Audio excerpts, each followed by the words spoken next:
नमस्कार, मैं हूं आपके साथ अंकिता पाल। बुलेटिन की शुरुआत करते हैं हेडलाइंस के साथ। सीएम नीतीश कुमार ने जनसभा को किया संबोधित, कहा मेरे कार्यकाल में बिहार में चौमुखी विकास, महिलाओं के लिए नौकरियों में दिया 35% आरक्षण। सरायकेला के आदित्यपुर पहुंचे सीएम चंपई सोरेन ने उलगुलान न्याय रैली को बताया ऐतिहासिक, बीजेपी पर जमकर साधा निशाना।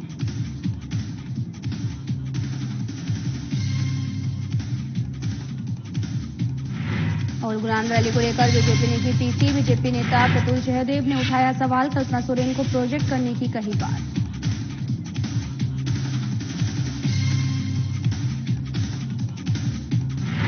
देवगढ़ लोकसभा सीट से कांग्रेस ने काटा दीपिका पांडे का टिकट, प्रदीप यादव पर कांग्रेस ने जताया भरोसा, दीपिका के टिकट कटने पर निशिकांत दुबे ने कांग्रेस पर ली टिप्पणी। चाईबासा संसदीय सीट पर 13 मई को होगा मतदान, बीजेपी प्रत्याशी गीता कोड़ा ने नामांकन किया दाखिल, बीजेपी प्रदेश अध्यक्ष बाबूलाल मरांडी रहे मौजूद।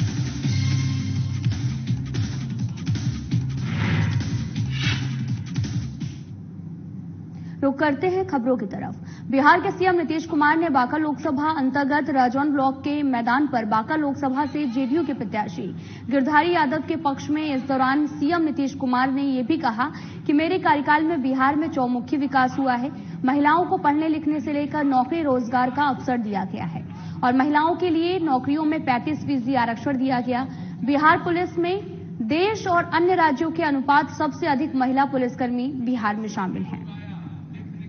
और साथ ही उन्होंने तेजस्वी यादव की तरफ से 17 महीने में कई विभागों में सरकारी नौकरी देने के दावे पर तंज कसते हुए कहा कि बिहार में नौकरियों को देने के लिए उनकी सरकार ने पहले से ही रोड मैप तैयार करके रखा था और उसी के हिसाब से सबको नौकरी दी गई है और 10 लाख लोगों को नौकरी दी जानी है, जिसमें से 4 लाख लोगों की नौकरी दी जा चुकी है। 6 लाख और नौकरियों को दिया जाना है, जिसके लिए सरकार तत्पर है। साथ ही उन्होंने जेडीयू के उम्मीदवार गिरधारी यादव को भारी मतों से चुनाव में जीत दिलाने की अपील की है।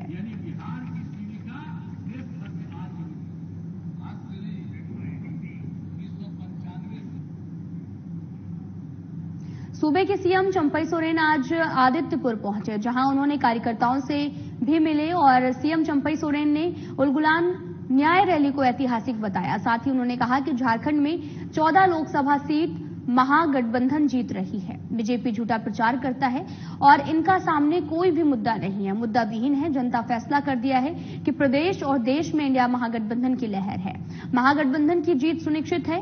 रघुवर की सरकार ने 11 लाख राशन कार्ड रद्द कर दिए थे। उन्होंने ये भी कहा कि महागठबंधन सरकार बनने के बाद 20 लाख हर राशन कार्ड हम लोगों ने बनाया है और हरा राशन कार्ड बनाया गया है। साथ ही उन्होंने ये भी कहा कि 1-2 दिन में जो है वो जमशेदपुर में, आपको बताते चलें कि महागठबंधन सरकार बनने के बाद में 20 लाख का राशन कार्ड बना दिया गया है। साथ ही उन्होंने ये भी कहा कि 1-2 दिन में जमशेदपुर लोकसभा सीट के उम्मीदवार की घोषणा भी कर दी जाएगी।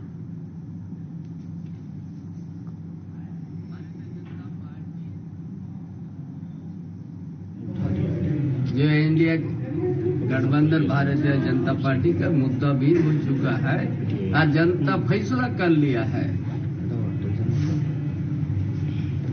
कि इंडिया गठबंधन महागठबंधन पक्ष में प्रदेश में भी और देश में भी लहर है और यहाँ इस प्रदेश में 14 के 14 महागठबंधन की जीत सुनिश्चित है। राजधानी रांची के प्रभात तारा मैदान में जेएमएम की अगुवाई में इंडिया गठबंधन द्वारा आयोजित उलगुलान रैली को सफल बताते हुए झारखंड मुक्ति मोर्चा महासचिव सुप्रियो भट्टाचार्य ने तमाम सहयोगी दलों का आभार व्यक्त करते हुए जनता का शुक्रिया अदा किया है। उन्होंने कहा कि प्रभात तारा मैदान में जनसैलाब ये बताता है कि अब देश में परिवर्तन की बयान बन चुकी है और साथ ही लोग परिवर्तन चाहते हैं। उन्होंने कहा कि हम लोगों ने यह भी महसूस किया है कि जन नेता हेमंत सोरेन के साथ हुए अन्याय को लेकर लोगों के अंदर आक्रोश है। बीजेपी को समझ लेना चाहिए कि जनता क्या चाहती है और बयानवीर को भी सार्वजनिक तौर पर माफी मांगनी चाहिए।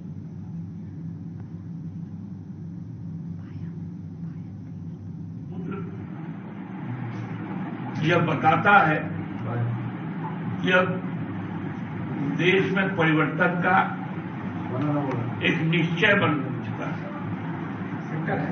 लोग परिवर्तन चाहते हैं, भाजपा राज से मुक्ति चाहते हैं। जो बातें आई उसमें वक्ताओं ने जिस प्रकार से तानाशाही के खिलाफ उलगुलान का आह्वान किया,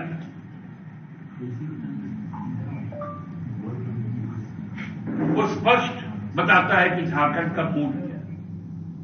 भारतीय जनता पार्टी झारखंड प्रदेश प्रवक्ता प्रतुल सहदेव ने इंडिया गठबंधन के द्वारा आयोजित उलगुलान रैली को लेकर सवाल उठाया। उन्होंने कहा कि जिस तरीके से रैली को लेकर पहले से 5 लाख लोगों के दावे किए जा रहे थे, वो पूरी तरह से निराधार हैं। झारखंड मुक्ति मोर्चा पहले से ही कह रही थी कि ये रैली झारखंड मुक्ति मोर्चा की है, लेकिन रैली से साफ हो गया कि ये इंडिया गठबंधन की रैली थी।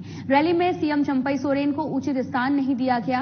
हर बार हेमंत सोरेन, कल्पना सोरेन जिंदाबाद के नारे लगे, लेकिन कभी भी दुर्गा सोरेन को जिंदाबाद के नारे नहीं लगे, ना ही चंपई सोरेन जिंदाबाद के नारे लगे। ये पूरी तरह से कल्पना सोरेन को प्रोजेक्ट अगले सीएम के तौर पर किया जा रहा है। मारपीट की घटना को लेकर बीजेपी पर आरोप लगाए जाने पर यह भी कहा कि तस्वीरें से साफ दिख रहा कि कांग्रेस और आरजेडी के नेता लड़ रहे हैं। वहीं कार्यक्रम में बसंत सोरेन के उपस्थित नहीं होने पर भी सवाल खड़े हुए हैं।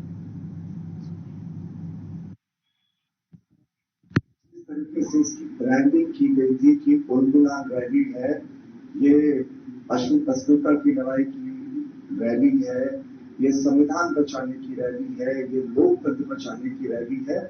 और ये तमाम बड़े बड़े तरीके से ब्रांडिंग करके इन्होंने जो नैरेटिव तय करने की कोशिश की थी, कल वो पूरा टाइम फेस हो गया।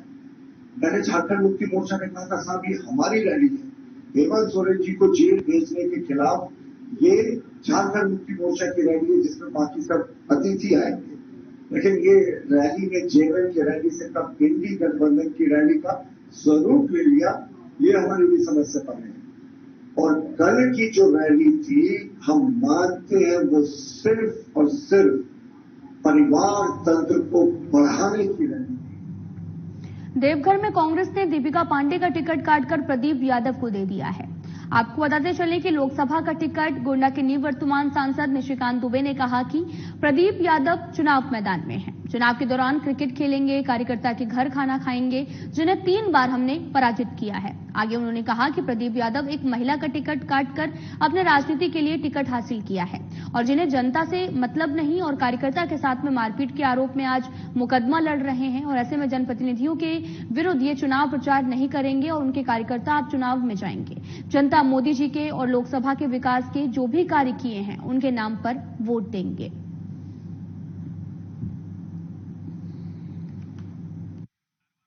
हार चुका है। 2004 में वो फुरकान अंसारी से हारे, 9, 14 और 19 3 बार हमसे हारे। जब डायरेक्ट फाइट नहीं थी 2009 में, 2014 में, तो मेरा मार्जिन कम था। 2019 में जो है वो मार्जिन लगभग 2 लाख के आसपास था। दूसरा क्या है कि जब उम्मीदवार एक सक्षम उम्मीदवार हो तो उसके खिलाफ आप प्रचार कर सकते हैं। इनके ऊपर बलात्कार का आरोप है, आज भी उनकी दुमका कोर्ट में पेशी हुई है। कोर्ट में मामला चल रहा है, इसीलिए क्या होगा वो कोर्ट ही फैसला करेगी। लेकिन आरोप क्या है? बलात्कार का आरोप है और अपने ही कार्यकर्ता का जो है बलात्कार करने का आरोप है। बाबूलाल मरांडी जी जो उस वक्त के पार्टी अध्यक्ष थे तत्कालीन, उनके साथ जो चैट है वो आप देखेंगे तो आपको लगेगा कि कोई इतना निकृष्टतम आदमी कैसे हो सकता है। भाकपा माले के महासचिव कामरेड दीपांकर भट्टाचार्य ने प्रधानमंत्री नरेंद्र मोदी पर जमकर हमला बोला है।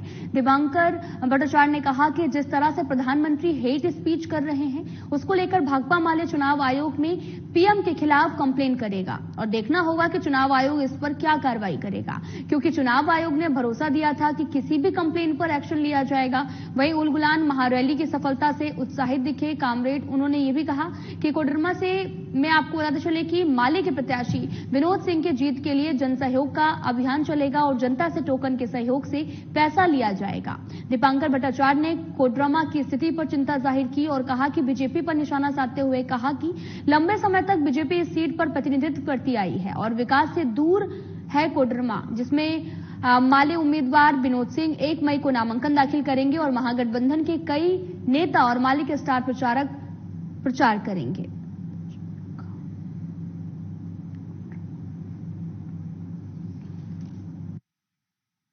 अफसोस है, शर्म है कि कल देश के प्रधानमंत्री ने जिस तरह से नफरत और झूठ परोसा है अपने भाषण के जरिए, जिससे चुनाव आयोग की जो आचार संहिता है, जो इस देश में मॉडल कोड ऑफ कंडक्ट और रिप्रेजेंटेशन ऑफ पीपल एक्ट है, प्रधानमंत्री ने खुद उसकी धज्जियां उड़ा दी है। भारतीय जनता पार्टी का जो नारा रहता है सबका साथ सबका विकास, और मोदी जी जिस गारंटी की बात करते हैं उसका भी उन्होंने भंडाफोड़ कर दिया। हमने चुनाव आयोग से ही अपील की है कि इस पर चुनाव आयोग को जरूर कार्रवाई करनी चाहिए। जो राजीव कुमार जी ने कहा था चुनाव की घोषणा करते हुए कि कोई भी बड़े नेता भी अगर उल्लंघन करे तो उनके खिलाफ कार्रवाई करने में चुनाव आयोग पीछे नहीं रहेगा, तो चुनाव आयोग को अब ये प्रदर्शित करने का समय आ गया है। चाईबासा से एनडीए की तरफ से बीजेपी प्रत्याशी गीता कोड़ा ने नामांकन दाखिल किया है। नामांकन दाखिल करने के दौरान गीता कोड़ा के साथ में प्रदेश बीजेपी अध्यक्ष बाबूलाल मरांडी, संगठन महामंत्री कर्मवीर सिंह, पूर्व सीएम मधु कोड़ा सहित अन्य लोग भी मौजूद रहे। चाईबासा संसदीय सीट पर 13 मई को मतदान है और आपको बताते चले कि गीता कोड़ा चाईबासा गांधी मैदान से पदयात्रा करते हुए डीसी ऑफिस पहुंची। इस दौरान सैकड़ों कार्यकर्ता उनके साथ मौजूद रहे। गीता कोड़ा का इंडिया गठबंधन प्रत्याशी जोबा मांझी से सीधा मुकाबला है। जोबा मांझी 23 अप्रैल को नामांकन पत्र दाखिल करेंगी। झारखंड में 26 फरवरी 2024 को कांग्रेस को बड़ा झटका लगा था। पार्टी की एकमात्र सांसद गीता कोड़ा ने बीजेपी का दामन थाम लिया था। गीता कोड़ा राज्य के पूर्व सीएम मधु कोड़ा की पत्नी है और गीता कोड़ा सिंहभूम से सांसद हैं।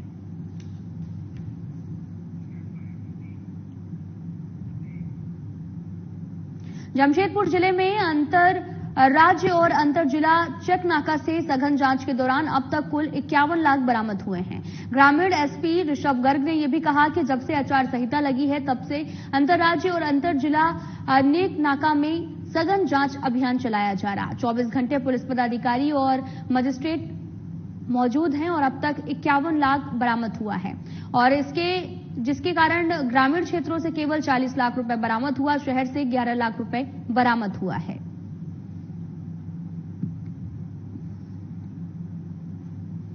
चुनाव के जब से हम लोग की आचार संहिता लगी है तब से हम लोग के जो भी चेकनाके हैं, अंतर्राज्यीय और अंतर जिला चेकनाके, उन पे सघन चेकिंग चलाई जा रही है। 24 घंटे वहां पे पुलिस पदाधिकारी और मजिस्ट्रेट मौजूद हैं। उसी क्रम में हम लोग के यहाँ जो टोटल कैश का सीजर हुआ है वो है 51 लाख रुपए, जिसमें से अगर हम लोग शहर और ग्रामीण क्षेत्र में बांटे इसको तो लगभग 40 लाख के करीब जो है वो हम लोग का ग्रामीण क्षेत्र में हुआ है और बचा हुआ जो करीब 11 लाख रुपए है वो शहरी क्षेत्र में हम लोग की जब्ती है। इसी प्रकार से लिकर में हम देखें तो लिकर में हम लोगों की करीब 8 लाख रुपए की जब्ती हुई है और उसमें एक जगह पे जहां लिकर मिली थी वहां से हम लोग को करीब 4-5 लाख रुपए कैश भी मिला था, तो उतना हम लोग का लिकर के उसमें जब्ती है। लोकसभा चुनाव के मद्देनजर देवघर पुलिस की तरफ से सघन जांच अभियान चलाया जा रहा है, जिसमें अवैध रूप से शराब बिक्री, बॉर्डर सीलिंग सहित अन्य चेकिंग अभियान भी चलाए गए हैं। इसी कड़ी में देवघर के देवीपुर थाना अंतर्गत कटघरी गांव में एक किराने की दुकान में देवीपुर थाना पुलिस ने भारी संख्या में अवैध तरीके से बेच रहे शराब को जब्त किया गया, जिसमें से एक की गिरफ्तारी भी हुई है। देवघर एसडीपीओ ऋत्विक श्रीवास्तव ने बताया कि चुनाव के मद्देनजर सभी जगह सघन चेकिंग अभियान चलाया जा रहा। गुप्त सूचना मिली थी कि देवघर के कटघरी गांव में किराने की दुकान से शराब की बिक्री की जा रही है। कार्रवाई करते हुए कुल 11 बोतल अलग अलग ब्रांड की शराब की बोतलें जो हैं वो जब्त की गई हैं। साथ ही लगातार ये अभियान भी जारी रहेगा। चंद्र कुमार मंडल करके जो राशन और किराना का दुकान चलाता है, तो गुप्त सूचना के आधार पर हमें सूचना मिली थी कि अवैध रूप से अंग्रेजी शराब की बिक्री अपने राशन दुकान के आड़ में करता है। इसी संदर्भ में थाना प्रभारी एवं कई अन्य पुलिसकर्मियों के द्वारा वहाँ पर जो छापामारी की गई और छापामारी के दौरान उन्होंने लगभग 33 बोतल अवैध शराब, अंग्रेजी शराब जब्त किया, जिसमें से लगभग 10 कैन बियर और 23 बोतल आपका अंग्रेजी शराब, जिसमें अलग अलग किस्म की शराब। झारखंड राज्य खाद्य निगम की बूडू के जामतोली स्थित गोदाम में लाखों रुपए के अनाज की चोरी 16 अप्रैल से 22 अप्रैल के बीच हो गई है, जिसको लेकर उन्होंने बूडू थाना के में आपको बताते चले कि अज्ञात चोरों के विरुद्ध मामला भी दर्ज कराया, जिसमें यह भी बताया गया कि लगभग 100 बोरी चावल की चोरी हो गई है। उधर मामले की सूचना प्राप्त होते ही बूडू अनुमंडल पदाधिकारी और प्रखंड विकास पदाधिकारी बूडू पुलिस प्रशासन के साथ में घटनास्थल पर निरीक्षण के लिए पहुंचे। तमाम बिंदुओं को लेकर जानकारी भी दी गई और बूडू पुलिस घटना की गहन जांच और चोरी की घटना में सम्मिलित लोगों को धरपकड़ में जुटी हुई है। भी हो चुकी है, आगे की कार्रवाई की जाएगी और जो दोषी व्यक्ति हैं उस पर कार्रवाई होगी। सर कितना चावल चोरी हुआ है, क्या क्या हुआ, कब हुआ? अभी तो स्टॉक का वेरिफिकेशन करना पड़ेगा, इसके बाद ही पता चलेगा कितना था। 100 बोरी के चोरी का मामला दर्ज कराया है। लेकिन मेरे पास तो स्टॉक का पंजी नहीं है ना, उसको देखने के बाद ही पता चलेगा कितना चोरी है। दरअसल चीनी आया हुआ था, उसमें हम लोग चीनी रखे, 16 तारीख को आया था और उसके बाद जो है कि पर्व त्योहार था, हम लोग का डीलर का इशू बंद था, तो जो है कि इशू बंद रहने के कारण जो है कि गोदाम चालू नहीं था और 21 तारीख को सवेरे जो है आपका स्कूल का चावल पहुंचा, तो उसी को उतारने के क्रम में देखा गया कि नहीं, शटर का ताला जो है टूटा हुआ था और फिर उसको देखकर शक लगा, फिर अंदर जाके देखे तो लगभग 100 बोरा या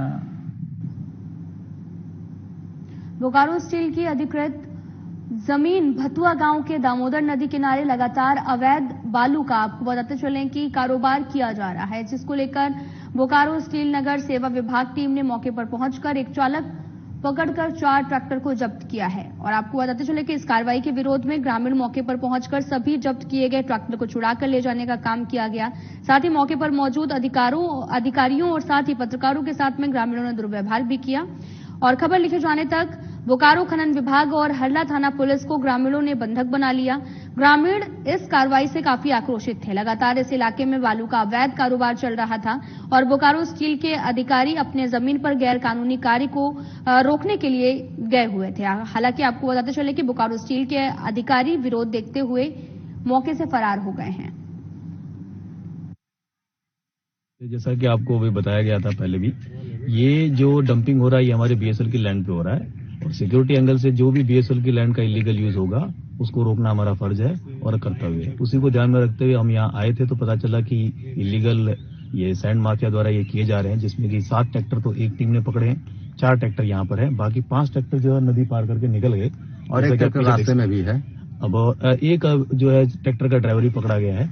बाकी टीम जो सिक्योरिटी की टीम आई थी होमगार्ड के साथ में और टीए डिपार्टमेंट की टीम थी, उनके सहयोग से plus district administration mines department. ये आप देख रहे हैं बीएसएल का बॉर्डर एरिया यहाँ है, जो आपका ऊंचा दिख रहा है ना टीला, इस पे यहीं से बीएसएल की जमीन शुरू होता है। तो बीएसएल की जमीन पे अगर अवैध तरीके से अगर डंपिंग होगा तो कहीं न कहीं ये क्रिमिनल एक्टिविटीज में ये लोग हमारी जमीन का यूज कर रहा है, इसलिए इनको हटाना जरूरी था और हम लोग कार्रवाई किए हैं। हम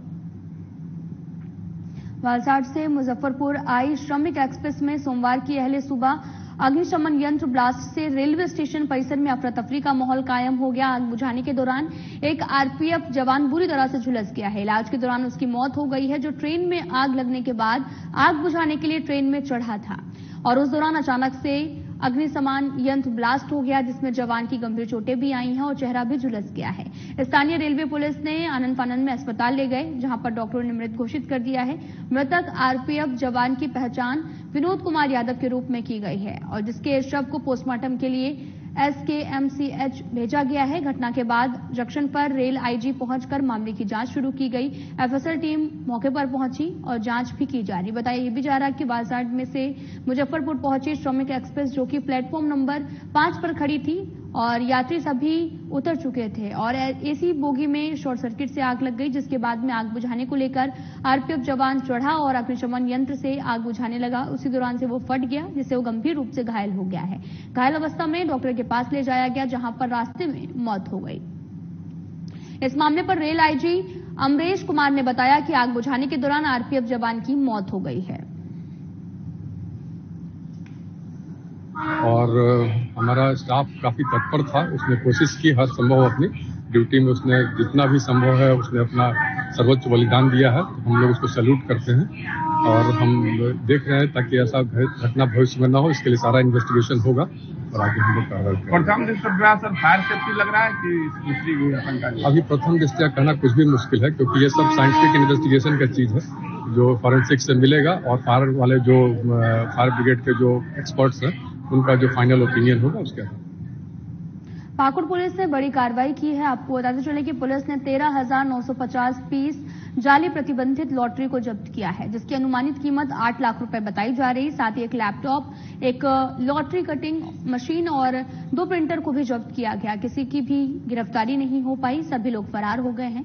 घटना मुफस्सिल थाना क्षेत्र के अंजना गांव की है। पुलिस ने प्रेस कॉन्फ्रेंस कर सारी जानकारी दी और पुलिस को गुप्त सूचना मिली थी कि मुफस्सिल थाना क्षेत्र के अंजना गांव में बाबर शेख के घर में काबिल शेख उर्फ टीपू के द्वारा अन्य सहयोगियों के साथ में मिलकर अवैध रूप से जाली लॉटरी टिकट की छपाई कर आसपास के इलाके में सप्लाई की जाती है। पुलिस ने टीम बनाकर छापेमारी की, जहां पर लॉटरी जब्त किया गया है और साथ ही एक लैपटॉप, एक लॉटरी कटिंग मशीन और 2 प्रिंटर भी जब्त किए गए। सभी लोग मौके से फरार हैं। पुलिस ने 8 लोगों को नामजद किया और अन्य लोगों को अभियुक्त बनाया गया। सभी के विरुद्ध एफआईआर दर्ज की गई और पुलिस पूरे मामले की जांच में जुट गई है। आपको बताते चलें कि लॉटरी की छपाई करके झारखंड, पश्चिम बंगाल सहित अन्य इलाकों में खपाया जाता था। इस कार्रवाई से लॉटरी माफियाओं में हड़कंप मचा हुआ है।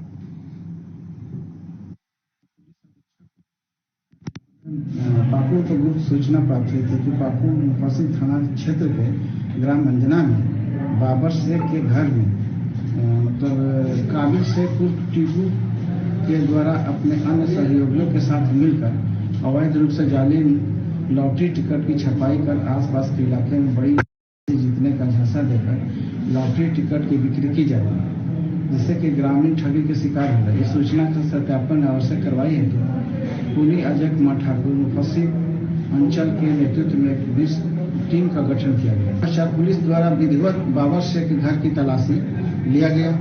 अवैध रूप से छपाई बोकारो के पेट्रोल पंप के पास में स्थित गैरेज के पीछे स्थानीय लोगों की सूचना पर पुलिस ने एक सड़ा गला शव बरामद किया है। मामले की जांच कर शव की पहचान करने का काम पुलिस कर रही है। पुलिस की माने तो कई दिनों से यह शव यहां पर पड़ा हुआ था, जिस कारण इसकी स्थिति काफी खराब हो गई है।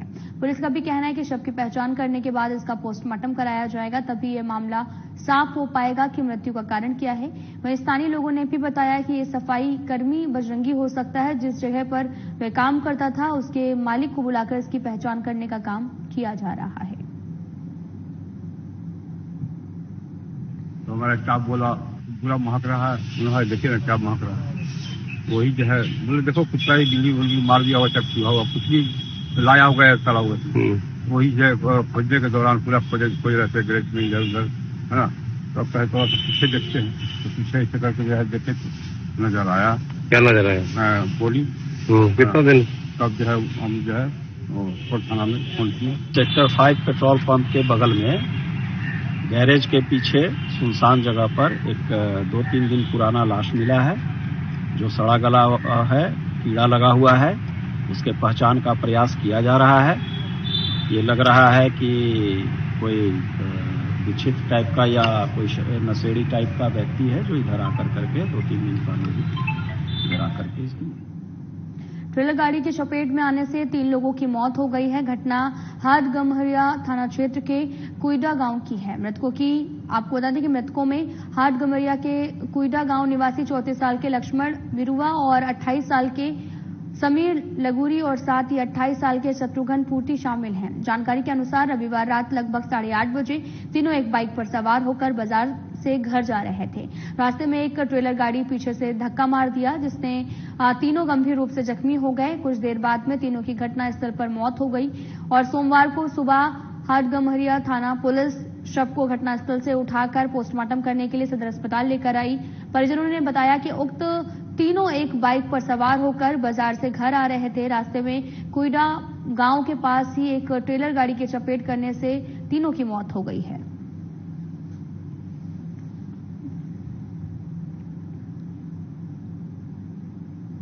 प्रेम प्रसंग में युवक की आपको बताते चले कि हत्या का सनसनीखेज मामला रांची जिला अंतर्गत बेड़ू थाना क्षेत्र से सामने आया है, जहां पर आपको बताते चले कि ग्रामीण एसपी सुमित कुमार अग्रवाल ने कहा कि मुबारक अंसारी ने अपने छोटे भाई सरवर अंसारी के बारे में बेड़ू थाना को जानकारी दी थी कि 20 अप्रैल को सरवर अंसारी चरिया गांव में लेबर बिरसमुनी उराइन को पैसा देने गया था, लेकिन देर रात तक घर वापस नहीं लौटने पर पुलिस को इसकी सूचना दी गई। पुलिस की तरफ से खोजबीन करने के बाद में चरिया पहुंचा और काफी मशक्कत के बाद बिजली टावर के पास से खेत से शव को बरामद किया गया। जांच के क्रम में पुलिस ने 5 लोगों को गिरफ्तार किया, जिसमें से 2 किशोर हैं।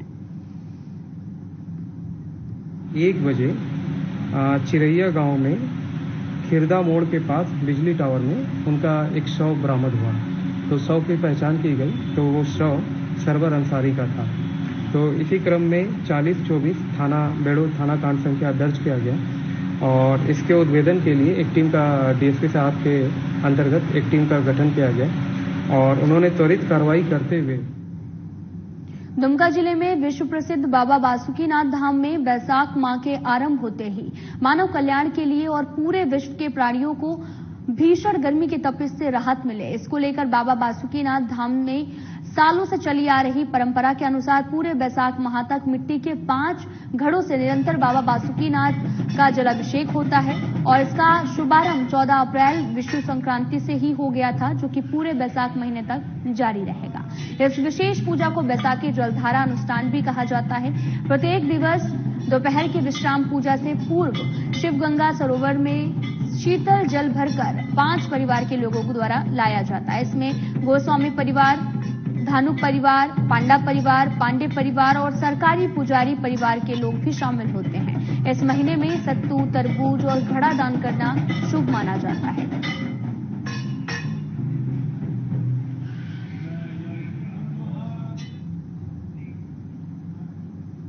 फिलहाल इस वीडियो में इतना ही। नमस्कार।